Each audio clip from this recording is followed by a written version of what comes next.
Pyramids, temples, tombs. These ancient wonders promise even greater secrets still to be found under the sands of Egypt.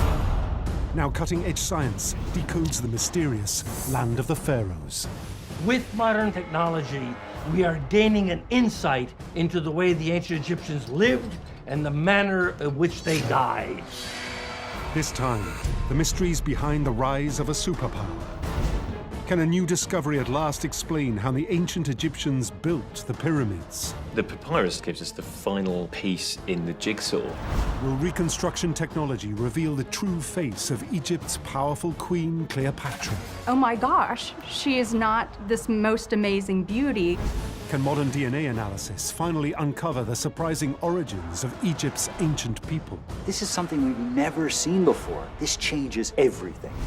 Ancient clues unearthed. Long-lost evidence re-examined. Precious artifacts brought into the light of the 21st century. These are Egypt's unexplained files.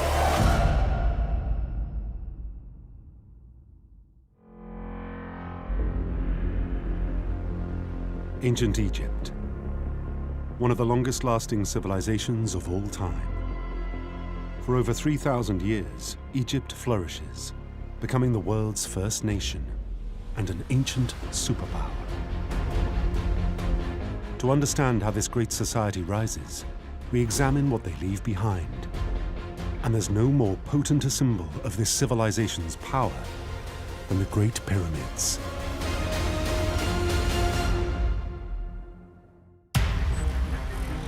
"200 kilometers east of Cairo, archaeologists dig on the shores of the Red Sea.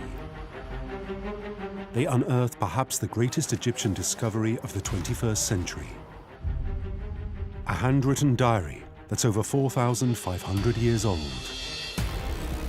These are the oldest papyri we have to date. It's probably the closest thing we're going to get to having a time machine. Experts believe the ancient scrolls could finally solve one of Egypt's most enduring mysteries. How the ancients transport vast quantities of stone to build the Great Pyramid in the isolation of a desert. Why build at Giza? The papyrus gives us the final piece in the jigsaw.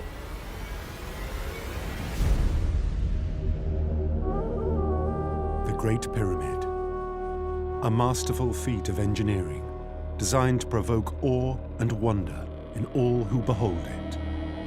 The Great Pyramid at Giza is 50 stories high, and for the ancient Egyptians, it's meant to be sunlight translated into stone. Egyptologists now know what we see today is the monument's inner structures. When the outer casing stone was on these pyramids, they were bright white, and they would have been blinding to look upon when the sun was shining on them. Under the orders of the great pharaoh Khufu, construction begins around 2580 BCE and takes decades to complete. There were probably 20 to 30,000 people involved with building the Great Pyramid. It's beyond belief. It's still the largest stone structure in the world. It is the Great Pyramid. Within sight of the Great Pyramid lie two others, all three built within just 70 years. Looking up at these three mountains of stone, they seem impossible to have built. It's something that can't possibly exist in this world. It makes Egyptologists question how the ancients are able to build these vast and complex structures in a desert wilderness. Why is it that they come to be built so far away in such an inhospitable environment? This is one of the driest, hottest places on Earth. The quest for an answer triggers decades of research. Yet a mystery remains. Archaeologists have long known that some of the rock used in the construction of the pyramids is sourced from two remote sites. Tura, about 24 kilometers from the pyramids, and Aswan, a phenomenal 800 kilometers away. Experts doubt the ancients could drag sleds across the desert. So they investigate how else they could transport vast amounts of stone hundreds of kilometers. Clues emerge using a new archaeological tool. Images captured from high above the earth of the River Nile. Satellite imagery is proving to be something of a revelation.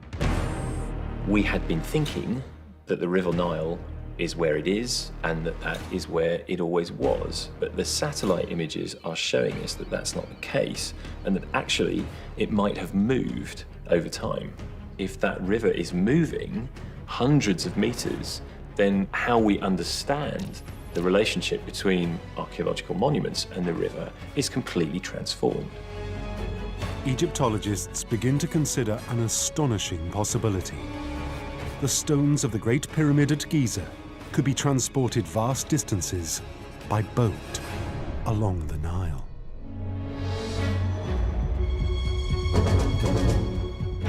To explore this remarkable theory, scientists peer beneath the sands of the Giza Plateau. We're using remote sensing techniques, including drill coring. It's a kind of keyhole surgery form of archaeology, which allows us to see deep beneath the ground in areas where water would have been. The analysis confirms that the ancient path of the River Nile runs close to the pyramids. In areas which are completely dry in the 21st century, we now know would have been filled with water in the Old Kingdom at the time of building of the pyramids. When archaeologists dig to find physical evidence of a harbour, they discover something on a truly grand scale.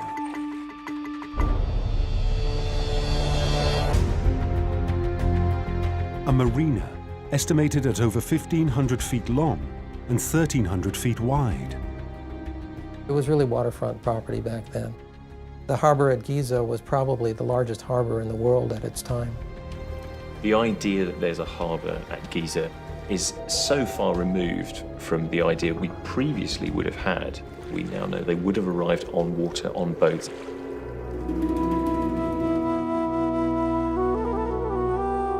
Yet if all this is true, another riddle emerges. Precisely how do the pyramid boatmen transport stone, sometimes weighing up to 10 tons, hundreds of kilometers along the Nile? In 2013 comes the final piece of the puzzle.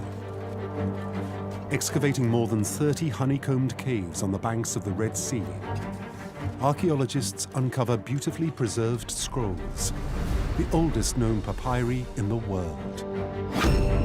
You may have gold statues or colossal figures in other places, and so scraps of papyri may not seem that exciting, but it's the words, it's what they tell us that brings so much. Translating the writings, experts conclude this is the diary of a man named Mera, a transport inspector in charge of a team of 40 boatmen working on the Great Pyramid. These are really day-to-day records of a person who clearly participated in the construction of the pyramids. It's really remarkable and not something that would have been expected. Mera's diaries reveal in intricate detail how the pyramid stones make their long journey from the quarry. Mera is traveling from the Red Sea westwards towards Giza. He stops in the area of Tura, which is a place well known for the quarrying of the very finest kind of limestone to provide the final layer, the casing on the pyramids. It confirms that it is the Nile that allows the stone to be conveyed to the site, and that explains why Giza is chosen as the place for pyramid building. As the only known first-hand record in existence of how the pyramids are constructed, the scrolls prove that without the waters of the Nile, one of the world's greatest architectural feats would not have been possible.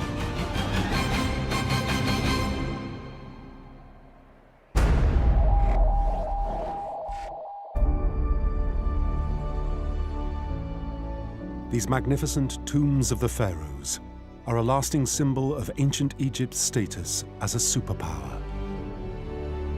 The driving force behind the nation's supremacy, the pharaohs, living gods who own all Egypt. Commanders-in-chief, maintaining balance, justice, and cosmic order. For all their influence and fame, many remain enigmatic.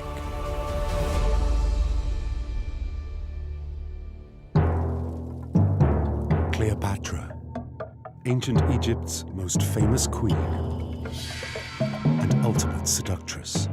She is this extraordinary femme fatale. Now, facial reconstruction technology may finally shed light on a discovery that baffles experts for decades. To reveal the real Cleopatra, a great beauty or hardened leader. We have these two opposing faces. So which one is the real Cleopatra?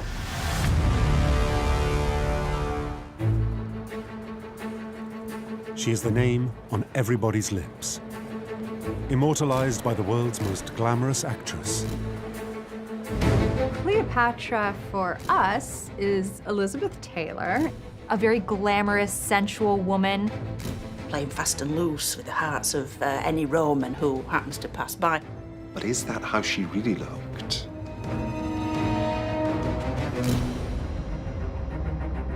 A twist of fate means, for Egyptologists, this is not an easy question to answer. We don't know what Cleopatra looks like because we don't have her body.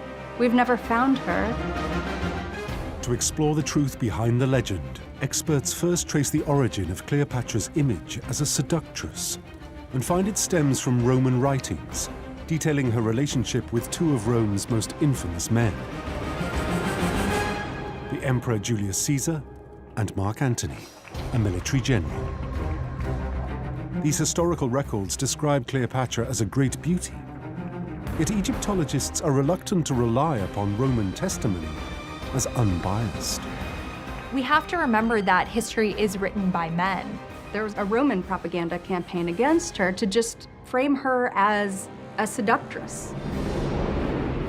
And then, by complete chance, another clue to Cleopatra's appearance emerges, one which leads researchers in an entirely different direction.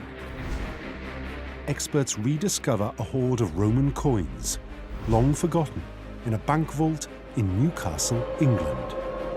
In amongst that huge collection of coins, there is a coin, a silver denarius. The coin dates back to 32 BCE. It is minted in Armenia, then under the control of the Roman general Mark Antony. On one side, it shows Mark Antony, but on the reverse, we have a representation of Queen Cleopatra. She has a hooked nose and a pugnacious chin. Masculine, if you like. It's not the Cleopatra that we've come to learn from films and television series. Oh my gosh, she is not this most amazing beauty. Egyptologists believe Cleopatra's unflattering depiction may be evidence she demands equality with her male counterpart, an image of her own creation. So on one side you have Mark Antony, the famous soldier. On the other, you have Cleopatra, the equally famous soldier. Represented as equals. She's portraying herself as the correct and genuine ruler of Egypt. The coin not only suggests the modern stereotype of Cleopatra as a seductress is deeply flawed, but that she is a master of political spin. Still, experts have a problem. Neither the historical records nor her image on coins can be fully trusted.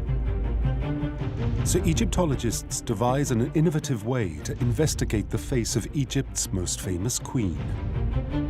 They examine records of Cleopatra's family. One tragic sibling stands out. We know that Cleopatra's sister, Arsinoe, is murdered in Ephesus. Historical records reveal Arsinoe is buried in Turkey. Some experts believe her tomb resembles the Great Lighthouse of Alexandria in her native Egypt. If archaeologists can pinpoint her remains, they may be able to determine what Arsinoe looks like from her skull, and from there, paint a reliable picture of her older sister Cleopatra. Experts re-examine a tomb in Turkey. Although the bones within are discovered decades before, only recently have experts considered the potential importance of the find. In 1926, in Ephesus, we find a skeleton of a girl who is between 15 and 18 years of age. The tomb appears to match the descriptions of Arsinoe's final resting place. And because the tomb has certain architectural features that relate to Egyptian architecture, they assume the person buried inside must be Egyptian. Many researchers believe the grave yields an incredible link to Egypt's most enigmatic queen. This may well be the sister of Cleopatra. It may well be Arsinoe. But there is a problem with the skeleton. Sadly, we no longer have the skull. Archaeologists search the records collected at the time of the dig, hoping to uncover information about the missing skull. We do have photographs, we do have measurements that were taken at the time of its discovery. From these measurements, scientists generate a likeness of the woman they believe is Cleopatra's sister. Using facial reconstruction, we're able to build up the layers of muscle on the bone. We're able to get a clearer indication of how to flesh up that skull so that we can see what the face might have looked like. If researchers are right, and this is the face of Cleopatra's sibling, then this process will reveal the most accurate likeness of Cleopatra yet. We see a face which is much younger, much more feminine than the coin portrait that we have of Cleopatra. It's hard to see any resemblance at all. It is so different, in fact, that some Egyptologists are skeptical of its accuracy. The experts who are reconstructing the face have to work with the limited data that they do have, a set of measurements of the skull, and they can only hope to create a partial likeness. Others believe there could be an even bigger problem. A question surrounding the identity of the remains. The skeleton, the body that was found there, was that of a 15-year-old girl. And there is a slight problem in that we understand that Arsinoe was probably in her mid-20s when she died. Egyptologists remain divided. I think it's safe to say at this time, the question of Cleopatra's appearance still waits to be answered. 2,000 years after her death, the legend of the most famous queen in history lives on.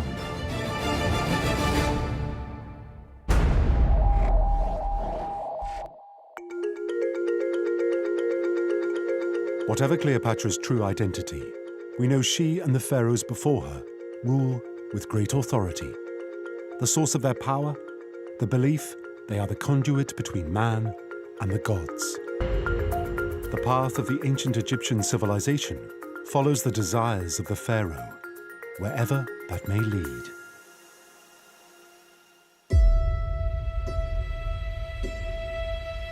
Built by the iconic pharaoh Akhenaten, the utopian city of Amarna is legendary. Akhenaten wants it to be an incredible city, something that people are going to remember. Now a new discovery could explain why the city is abandoned less than 2 decades after its construction, to reveal a deeply sinister side to Akhenaten's paradise. Was Amarna a glorious revolution, or was it hell on earth? 1350 BCE, a new pharaoh ascends the throne of Egypt. His name, Amenhotep IV. Amenhotep IV comes in and he says, we're going to completely change things up. He constructs a new order, starting with his own persona. He changes his name to Akhenaten. The name change, it's like a complete rebranding of the pharaoh. His new name makes him chief representative to the sun god.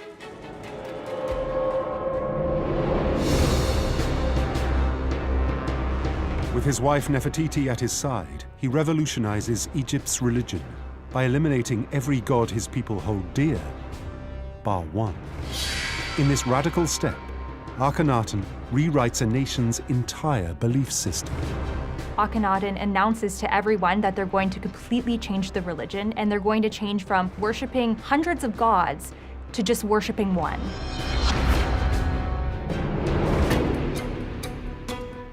he builds an entire city dedicated to the worship of this one god, the sun, a new spiritual epicenter. One of the major physical manifestations of his religious revolution is moving the religious capital of Egypt from Thebes to a city now called Amarna.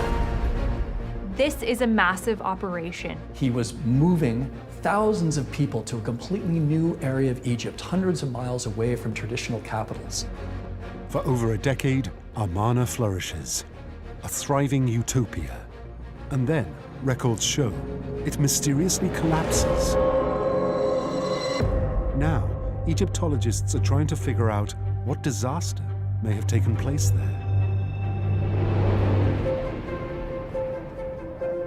Searching for clues, they dig in the ruins of the abandoned city. Over a century, they unearth evidence of great wealth, opulence that is off the scale. We know that the elites, they're building very large villas and probably maintained a very lavish lifestyle. Absolutely no expense is being spared in the building of this city.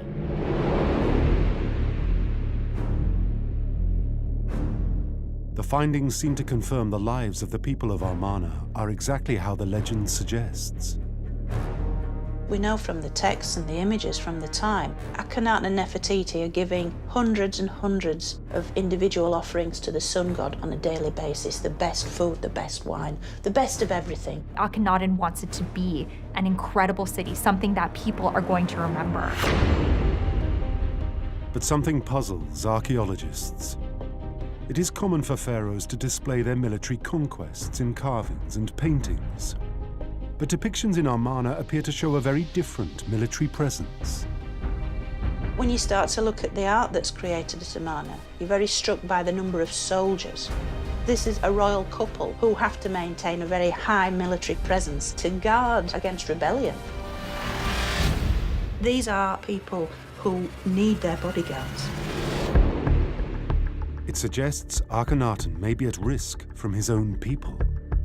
There could be some religious reasons for this, but it could have also been purely for security, that he was not beloved by much of his population.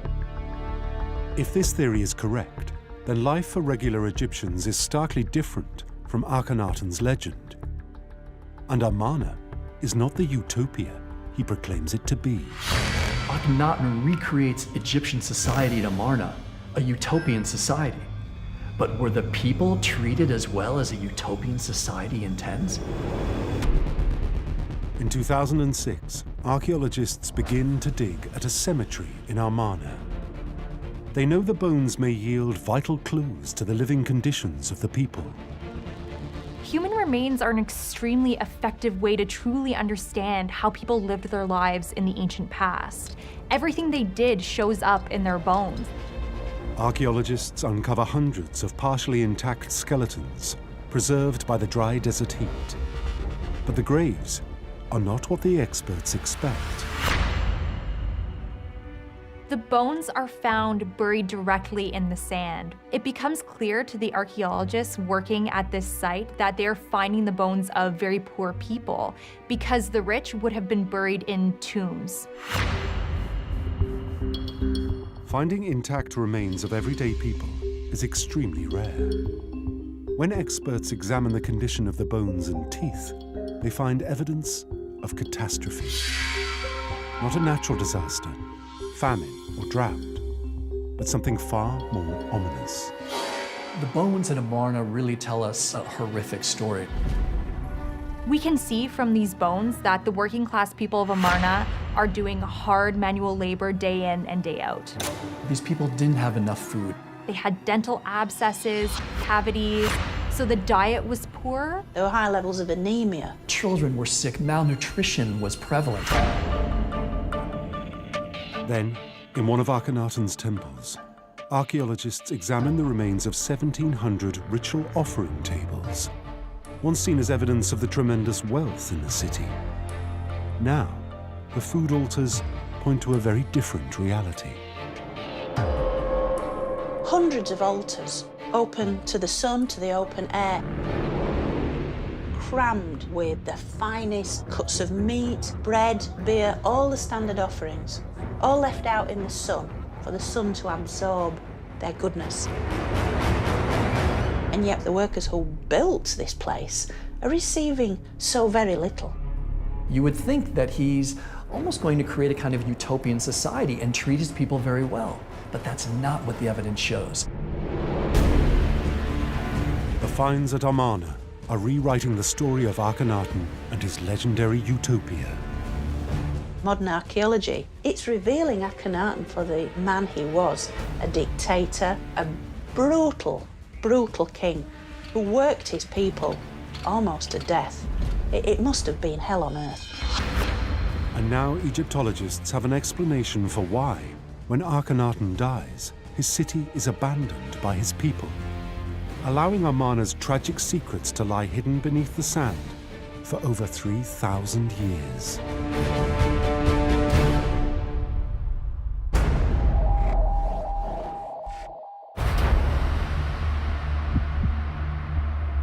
Amarna reveals the rise of the Egyptian civilization comes at great cost to ordinary working people.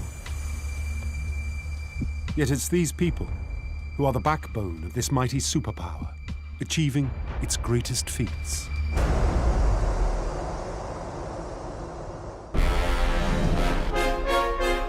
The mighty pyramids at Giza hide an enduring secret about the men who build them. Who did the labor? Who actually moved the stones? Now, a set of remarkable discoveries may finally shed light on the mystery, to reveal if the pyramids are built by tormented slaves or willing artisans. It is a powerful image, made popular by Hollywood. Thousands of pyramid builders toil under the desert sun, slaves to an oppressive pharaoh. Egyptologists trace this idea of slave labor to an ancient Greek historian writing about the 4th dynasty pharaoh Khufu, the king who commissions the Great Pyramid. Herodotus tells us 2,000 years after the Great Pyramid is built that 100,000 people participated in its construction. Herodotus was the first historian. He's called the father of history. He lived during the Golden Age of Greece. He traveled the world and he would write stories about what he had seen. He talks about Khufu as being wicked, almost evil, and exploiting his own people, living so long and demanding such a large structure that he pushed them too far. And when we look at that structure today, it's no surprise that slavery might pop into our head. In 2002, archaeologists uncover something that could shed light on the popular belief. They dig on the Giza plateau, uncovering walls and outlines of buildings. Egyptologists believe it is a workers' village, just 400 meters from the pyramids. On the Giza plateau itself, archaeologists have discovered the administrative structures where the workmen who constructed the pyramids both lived and constructed their own tombs. They also unearth artifacts that reveal the workers' diet and lifestyle, evidence of how they live. The most common pottery types we find at Giza are bread molds and beer jars. We find thousands of them. So they were eating bread and drinking beer. Along with beer jars, archaeologists find something entirely unexpected. Fragments of over 150,000 animal bones, from fish, birds, and remarkably, from cattle. At the city of the pyramid builders, we have found enough cattle bone to have fed 7,000 people meat every day for 20 years. Beef would have been a fairly expensive meat in ancient Egypt. And the fact that that's one of the things that they were eating shows that this is a major state-sponsored activity. And they intended the workers who constructed the pyramids to be well-fed. The evidence from the workers' village suggests a new theory, that the pyramid builders aren't slaves at all, but are living in tailor-made housing, getting paid in beer and bread, and the finest cuts of meat. Then, Inside the Great Pyramid, more evidence emerges. Archaeologists study writings in a chamber above the king's tomb. While it's common practice for explorers to leave their names, creating a unique record of exploration, among the modern marks are strange symbols. Written on one of the massive roof slabs, a hieroglyph from 4,500 years ago. Red markings denote which crew was responsible for dragging that giant block. This hieroglyph reveals the workers' relationship to the pharaoh. It is a crew name, the Friends of Khufu. It suggests a crew united in its task, working for the king. We should really imagine these work crews with a spirit of togetherness.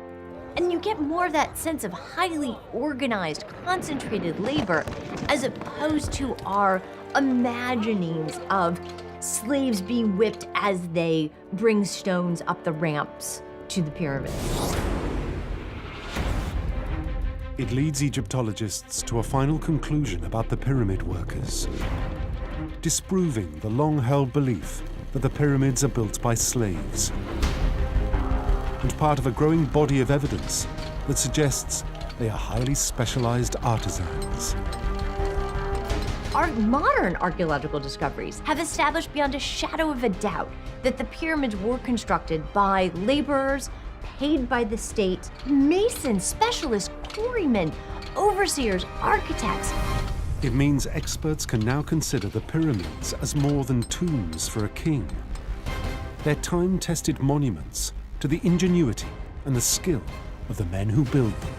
The workers who participated in the pyramids knew that their labors would be seen for thousands of years, and that sense of pride in creating both immortality for the king and a monument that would stand for thousands of years, it is all really remarkable.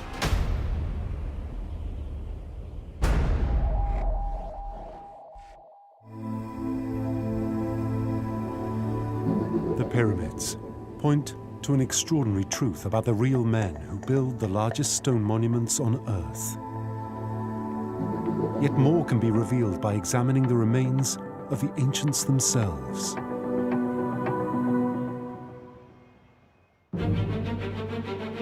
The people of ancient Egypt are perhaps the most fabled on Earth. Now, analysis of 3,000-year-old remains may shed light on their origins, answering an age-old question: what is the ancestry of the ancient Egyptians? Ancient DNA is actually providing us clues that are opening the door on who these people really were.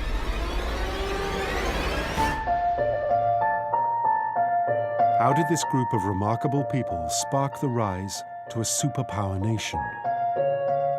Over 100 years ago, there were theories that ancient Egyptian civilization did not originate in the Nile Valley, but was introduced from somewhere outside. Some believe this outside influence may originate with the oldest civilization on Earth, Mesopotamia, in modern-day Iraq, over 1,400 kilometers from Egypt. There was a suggestion that individuals from Mesopotamia came into Egypt and were the catalyst that enabled the Egyptians to create themselves. The theory suggests this eastward migration takes place even before Egypt is created, over 5,000 years ago. The problem is, Egyptologists can find no archaeological evidence to support it. In the intervening years, the theory about the Mesopotamians coming over has been discounted. Another theory emerges when experts investigate a more recent dynasty. They examine the Upper Nile Valley and Egypt's southern border. In the 60s and 70s, there was a renewed interest in Nubia. Ancient Nubia is on the southern side of the Saharan desert from Egypt. Experts study Nubian hieroglyphs that date to around 700 BCE, searching for evidence that these people may have migrated to Egypt. we have hieroglyphic inscriptions, and they discuss the conquest of Egypt by the Nubians, when black Africans from Nubia ruled Egypt as pharaohs in their own right. The inscriptions show that ancient Egyptians have strong connections to sub-Saharan Africa. But without biological evidence, experts cannot yet prove an ancestral link. In 2017, scientists explore ancient genetic ties using the latest technology for DNA testing. They investigate mummies found in the 19th century in the northern Egyptian village of Abu Zur el-Malik. This study involves looking at 150 mummies from this one site and looking at their DNA. Because the mummy's age range spans nearly 2,000 years, beginning in 1380 BCE, it provides scientists with a broad sample size. It's really the first scientifically credible study that's telling us something about the origins of who the ancient Egyptians were. But there is a nagging problem. When the mummies are discovered, the genetic code is not properly understood. Archaeologists could not have imagined the mummies would be tested 100 years later. As a result, they're transported to Europe unprotected. Now, experts believe they may be contaminated. At that time, for sure, nobody was thinking about DNA testing. Everybody who's touching the mummy leaves his DNA traces. Contaminated samples could introduce other genetic profiles to the study, tainting the results. Despite the difficulties, scientists isolate what they believe is ancient genetic code from the cell's nuclei. Out of 150 mummies studied, they recovered DNA from 90 of those, but only from 3 of those did they get the full genome, the nuclear DNA. Extracting the full genome from the 3 mummies is an incredible scientific feat, an ancient Egyptian first, and the results prove astonishing. These results certainly show the population over a long time period originated in what is now Turkey, Syria, Israel, Palestine. So these are people coming from the Near East down into Egypt. It means the mummies from Abu Zur el-Malik have their deepest genetic links with Mediterranean neighbors to the east. But there is a fundamental issue. Because all the mummies come from a single town, making any large-scale conclusions is impossible. It's only from one site in northern Egypt, so it doesn't necessarily inform us on what the population may be like further south in Egypt, for example. Despite the complications, it's a hopeful beginning. And as geneticists sample more mummies from every corner of Egypt, the results will give a precise picture of the migration patterns of the ancients, answering the question of ancient Egypt's ancestry once and for all.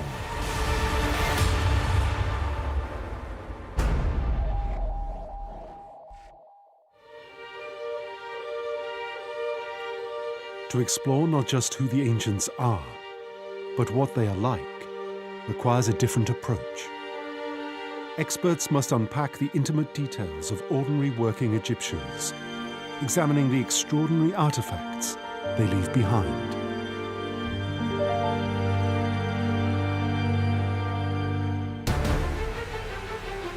Near the necropolis of Thebes, archaeologists uncover a hoard of ancient records. Something like 100,000 documents or so. It's perhaps the best documented village, not only from ancient Egypt, but for the entire Bronze Age globally. The documents show Egyptian workers hold the world's first labor strike and reveal if they were successful or crushed. 1170 BCE, Pharaoh Ramesses III rules Egypt during the tumultuous 20th dynasty. It's not a quiet reign. He has several attempted invasions of Egypt from various places, from the Libyans and from a confederation of Mediterranean people we call the Sea People.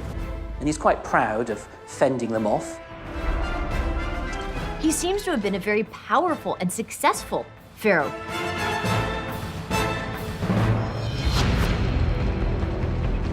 Experts wonder if his extraordinary military success abroad may come at a cost at home in Egypt. But we also know that towards the end of his life, economic problems began to gather in Egypt. As Egyptologists investigate how a failing economy affects ordinary Egyptians, new evidence emerges. Deep in the Valley of the Kings, buried in the arid desert sands, archaeologists unearth a previously untouched village dating to the 20th dynasty. What they discover inside is immaculately preserved by the desert's dry heat. The community at Deir el-Medina was further out into the desert than your standard Egyptian village. It was on the West Bank, the land of the dead, deep in the desert. And the reason that it's so special is because it preserves things that aren't preserved anywhere else on the planet. Buried in the ruins of Deir el-Medina, archaeologists find tens of thousands of documents, from work records to intimate letters. But the most intriguing, court files, giving a window into the everyday conflicts and concerns of the ancients. Among the documents, experts uncover records that suggest the men living here are employed directly by the pharaoh, Ramesses III, constructing tombs in the nearby royal cemetery at Thebes. The documents show the high social status of these important craftsmen. They knew the greatest elites of Thebes because they built coffins for them and finished tombs for them as well. So these men were really hanging out with the very wealthiest of Thebans, even though they were craftsmen themselves. Further research reveals something unexpected. Some documents point to a strained relationship between the craftsmen and their bosses.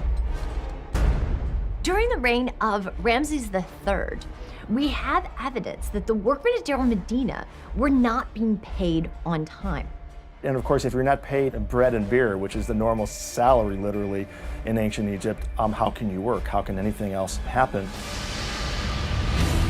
So the craftsmen take matters into their own hands. Non-payment leads to the first recorded strike in history. They demand payment. The documents are pretty clear that they didn't go on strike just once. This happened repeatedly over time, this non-payment and the refusal to work because of the non-payment. What the documents reveal next is remarkable. They're not fired, they're not punished. They seem to be successful, and the pharaoh does relent and pay them. Egyptologists believe this extraordinary evidence calls into question whether the 20th dynasty pharaoh rules like a dictator. The king is actually constitutionally constrained by the society. So the limits of royal power were very real, even in a place like ancient Egypt, despite the perceptions of the king being this absolute kind of monarch. The cache of documents found at Deir el-Medina provides a vivid snapshot of the people who build ancient Egypt. Even though the ancient Egyptian world is different than ours in a lot of ways, they are human beings. And human struggles, human emotions, human worries about daily life, about making a living, about feeding your family, about love interests, all come to life in these documents. It is a discovery that reframes the relationship between the ordinary working man and his pharaoh, and recasts this Egyptian superpower as a functioning nation, complete with conflicts and conquests, just like any nation today.